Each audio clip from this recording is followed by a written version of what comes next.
Hello guys, welcome to my YouTube channel. आज मैं आपको ओल्ड मूवी की स्टोरी एक्सप्लेन करने वाली हूँ। मूवी के स्टार्टिंग में हम अनामिका रिजॉर्ट की वैन को देखते हैं, जिसमें एक कपल प्रिस्का गाय और उनके बच्चे ट्रेंट और मैडक्स होते हैं। जल्दी ही वो लोग रिजॉर्ट पहुँच जाते हैं, जहाँ उनका स्वागत मैनेजर स्पेशल कॉकटेल्स के साथ करता है। वहीं ट्रेंट और मैडॉक्स इटलिप से मिलते हैं। मैनेजर इटलिप का अंकल होता है। जिसके बाद सारे लोग रूम में आकर बीच के लिए रेडी होते हैं। बीच में ट्रेंट सबसे उनके नाम और ऑक्यूपेशन पूछता है, जिसमें से एक पुलिस ऑफिसर होता है। इटलिप बताता है उसका कोई दोस्त नहीं है, जिस पर ट्रेंट उससे फ्रेंडशिप कर लेता है और इटलिप ट्रेंट को एक लेटर देता है।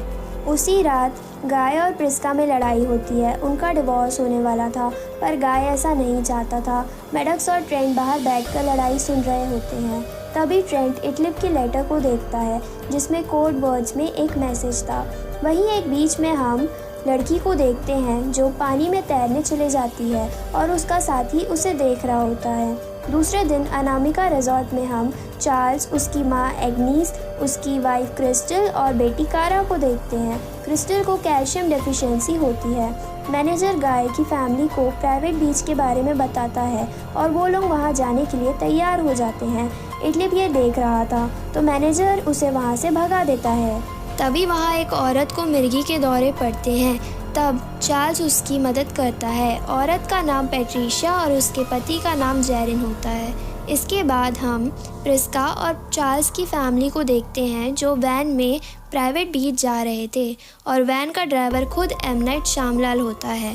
ड्राइवर उन्हें बीच जाने का रास्ता बता देता है और खुद वहां से वैन लेकर रिजॉर्ट लौट जाता है। सारे लोग चट्टानों के बीच से होते हुए बीच एरिया पर पहुंच जाते हैं। चार्ल्स को वही लड़का दूर बैठा दिखता है, जिसकी दोस्त कल रात पानी में गई थी।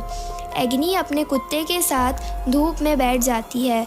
कारा, ट्रेंट और मैडॉक्स को एक कोने में रिजॉर्ट के पुराने कटलरी और सामान मिलते हैं, जिन पर जंग लगा हुआ था। ट्रेंट पानी में छुपने जाता है। तभी उसके पास एक लाश आती है। ट्रेंट डर जाता है। सभी लोग आकर उस लाश को बाहर निकालते हैं। प्रिस्का सभी बच्चों को दूर ले जाती है। तभी वहाँ उस लड़की का साथी आता है, जिसका नाम सुडेन है। उसकी नाक से खून बहता देख सब उसे ही मर्डरर समझ लेते हैं और रिजॉर्ट में कॉल करने की कोशिश करते हैं। एग्नी की हालत ख़राब होते जा रही थी। तभी ट्रेंट बताता है कि उसकी शॉट टाइट हो गई है, पर प्रिस्का कुछ समझ नहीं पाती। गाय सुडेन से बात करता है। तब सुडेन उसे बताता है कि उसने कुछ नहीं किया और वो लड़की खुद पानी में गई थी। तभी वहाँ जेरिन और पैट्रिशिया भी आ जाते हैं, जिनको वैन अभी बीच पर छोड़ के गई थी। गाय जेरिन को सब कुछ बताता है। जेरिन वहाँ से वापस जाने की कोशिश करता है, पर वहीं बेहोश हो जाता है। प्रिस्का चार्ल्स को अपने बच्चों को देखने बोलती है, क्योंकि उन्हें कुछ हो रहा था। तभी एग्नी की अचानक मौत हो जाती है। सबको लगता है कि लाश देख लेने की वजह से हुआ है। जेरिन और पैट्रिशिया ट्रेंट और मैडक्स की एज गेस करते हैं। उन्हें ट्रेंट 11 और मैडक्स 16 साल के लगते हैं, पर ट्रेंट बताता है कि वो 6 और मैडक्स 11 साल की है। जेरिन को ये मजाक लगता है। तभी प्रिस्का उन्हें ढूंढते हुए वहाँ आती है, पर पहचान नहीं पाती, क्योंकि ट्रेंट और मैडक्स सच में 11 और 16 साल के हो चुके थे। उन्हें देख गाय भी शॉक हो जाता है।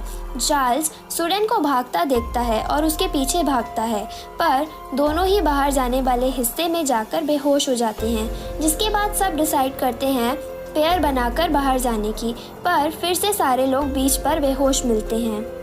गाय और प्रिस्का ये सब देखकर डर जाते हैं, पर उन्हें इस बात की तसल्ली थी कि उनके साथ एक डॉक्टर है। तभी हम देखते हैं चार्ल्स एक छुरी से सुडेन के चेहरे पर कट मार देता है। चार्ल्स वहाँ से सॉरी बोलकर भाग जाता है। जेरिन जब सुडेन के चेहरे को देखता है, तब वहाँ बस एक निशान रहता है और कुछ नहीं। ये देखकर सारे शॉक हो जाते हैं। सुडेन सबको समझाता है इस बीच पर वो और उसकी दोस्त बस चिल करने आए थे और उन दोनों को कुछ बीमारी थी। वो पानी में स्विम करने गई और उसकी लाश वापस आई। चार्ल्स बताता है कारा भी 11 साल की लग रही है, जबकि वो 6 साल की है। मैडक्स से सुनकर डर जाती है।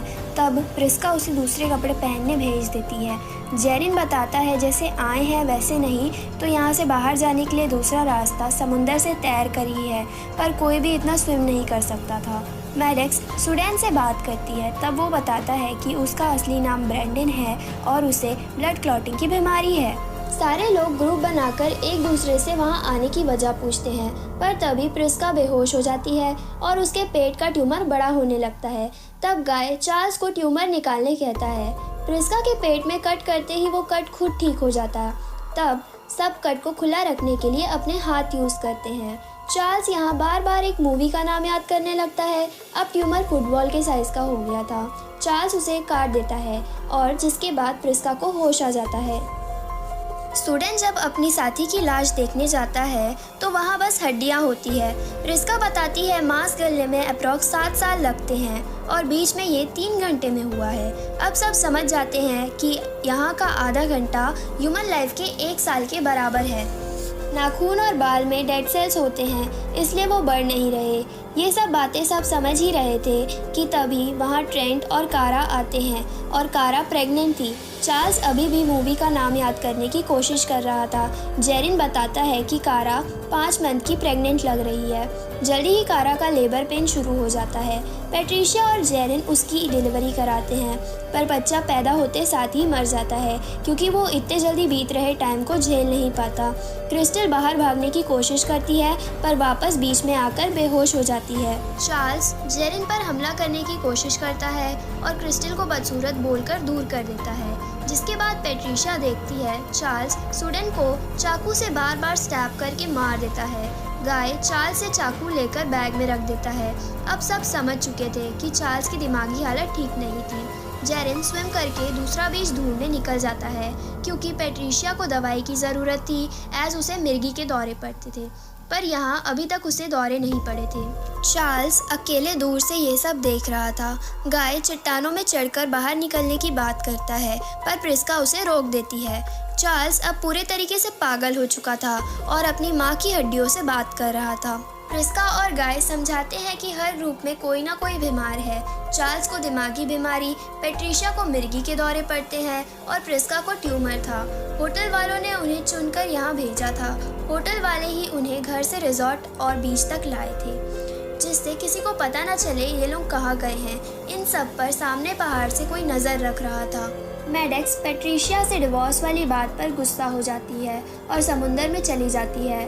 तभी वहाँ जेरिन की लाश आती है जो स्विम करते हुए बेहोश हो गया था, जिससे उसकी डूबकर मौत हो गई, जिसे देखकर अब सबकी यहाँ से बाहर निकलने की होप मर जाती है। ट्रेंट और कारा अपने बच्चे की बॉडी दफना देते हैं। कारा चट्टानों पर चढ़ने लगती है। सब उसे रोकते हैं पर वो बहुत ऊपर पहुंच जाती है। सबको लगता है अब कारा बाहर निकल जाएगी, पर वो बेहोश होकर नीचे गिर जाती है, जिससे उसकी मौत हो जाती है। ये देखकर ट्रेंट टूट जाता है और उसे सब संभालते हैं। चार्ल्स अभी भी दूर बैठकर सबको देख रहा था। पैट्रिशिया ट्यूब्स के सहारे स्विम करके जाने की कोशिश करती है, पर तभी उसे दौरे पड़ते हैं और उसकी मौत हो जाती है। गाय का विजन ब्लर हो जाता है और प्रिस्का भी एक कान से बहरी हो जाती है। क्रिस्टल जो अब तक अकेले गुफा में छुपी थी, बाहर आकर कारा को ढूंढती है। कैल्शियम की कमी के कारण क्रिस्टल की स्पाइन बेंड हो गई थी। ये देखकर वो वापस गुफा में चली जाती है। गाय और प्रिस्का एक दूसरे को माफ़ कर देते हैं और साथ बैठकर मौत का इंतज़ार करने लगते हैं। ट्रेंट और मैडेक्स को उनसे पहले आए इंसान की डायरी मिलती है, जो खुद भी यहाँ फंस गया था। डायरी में पहले आए लोगों के नाम और एड्रेस थे। ट्रेंट को मेटल ट्यूब पहनकर यहाँ से निकलने का आइडिया आता है ताकि बीच की एनर्जी उन्हें इफेक्ट ना कर पाए, पर इतना मेटल वहाँ नहीं था। तभी चार्ल्स वापस चाकू उठाकर गाय पर हमला कर देता है। ब्लर विजन के कारण गाय उसे रोक नहीं पाता। प्रिस्का ट्रेंट और मैडेक्स को छुपने बोलती है और खुद गाय की मदद करने जाती। प्रिस्का चार्ल्स पर होटल के जंग लगे चाकू से कट मार देती है। चार्ल्स के खून में जंग जहर फैला देता है, जिससे उसकी मौत हो जाती है। दूसरी ओर गुफा में क्रिस्टल ट्रेंट और मैडेक्स पर पत्थर फेंकने लगती है। वो लोग तो बच जाते हैं, पर एक पत्थर क्रिस्टल पर गिर जाता है और उसकी हड्डियां टूट जाती है और गलत पोजीशन में जुड़ जाती है। क्रिस्टल फिर भी उनका पीछा नहीं छोड़ती और उसकी सारी हड्डियां टूटकर गलत पोजीशन में जुड़ जाती है और उसकी भी मौत हो जाती है। एट लास्ट गाय की फैमिली बचती है। टाइम के साथ साथ उम्र की वजह से गाय और प्रिस्का की भी मौत हो जाती है। फिर वहाँ सुबह हो जाती है। ट्रेंट और मैडेक्स की उम्र भी बढ़ जाती है। दोनों मरने से पहले रेत का महल बनाने जाते हैं। तभी ट्रेंट को इटलिप का लेटर याद आता है जो उससे डिकोड नहीं हुआ था। ट्रेंट उस लेटर को फिर से डिकोड करने की कोशिश करता है, तो उसमें मैसेज होता है कि मेरे अंकल को कोरल पसंद नहीं है। ट्रेंट समझता है शायद कोरल मेटल ट्यूब की तरह काम करेगा, जिसके बाद वो दोनों समुंदर में चले जाते हैं और वहाँ वैसा ही होता है, पर मैडक्स का कपड़ा कोरल में फंस जाता है और वो वहीं अटक जाती है। ड्राइवर जो उन सब पर नज़र रख रहा था, उसे लगता है वो लोग डूब गए। वो यही रिपोर्टिंग दे देता है और फिर लैब में जाता है जहाँ मैनेजर और वेट्रेस भी होते हैं और यहाँ मूवी का मेन प्लॉट रिवील होता है। ये लैब वैरन एंड वैरन की है, जिन्हें वो बीच मिला है, जिसका इस्तेमाल उन लोगों ने बीमार लोगों पर मेडिसिन टेस्ट करने के लिए किया। पहले वो लोग बीमार लोगों को वैकेशन के लिए बुलाते, फिर उन्हें कॉकटेल में दवाई सर्व करते और जल्दी उस बीच पर छोड़ देते ताकि दवाई के इफ़ेक्ट्स उन्हें जल्दी पता चले। जैसे पैट्रिशिया को कई घंटों तक दौरे नहीं पड़े, पर प्रिस्का का ट्यूमर बड़ा हो गया। इसके बाद मैनेजर और वेट्रेस नए लोगों को कॉकटेल सर्व करने जाते हैं। तभी वहाँ ट्रेंट और मैडक्स आ जाते हैं, जो कोरल से बाहर आ गए थे, और कॉकटेल गिरा देते हैं। सबको उनकी कहानी बताने और जो डायरी उन्हें बीच में मिली थी उसे एज एविडेंस वहाँ आए पुलिस ऑफिसर को दे देते हैं। इटलिप ट्रेंट और मैडक्स को पहचान नहीं पाता। तब ट्रेंट उसे वो लेटर दिखाता है और इटलिप सब समझ जाता है। फाइनली रिजॉर्ट पर और वैरन एंड वैरन पर केस होता है। ट्रेंट और मैडक्स को उनकी किसी आंटी के पास भेज दिया जाता है और मूवी ख़त्म हो जाती है। Thank you for watching. To appreciate our work, like, comment and subscribe to our channel.